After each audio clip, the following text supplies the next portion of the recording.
Guys, check this out. I got a fractured back end plate vertebra on a patient. Got a long history with me. Just want to show it to you. All right, so let's see if I could flip this around. I can't flip it around, but check it out, it's right here.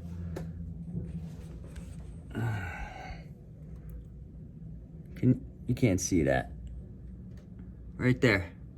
See that? That's a fracture. Radiologist missed it. I had to call him and get another guy to read it. Patient's fine. Took me probably 14 visits to get him to bending down, touching his toes again. Crazy, right?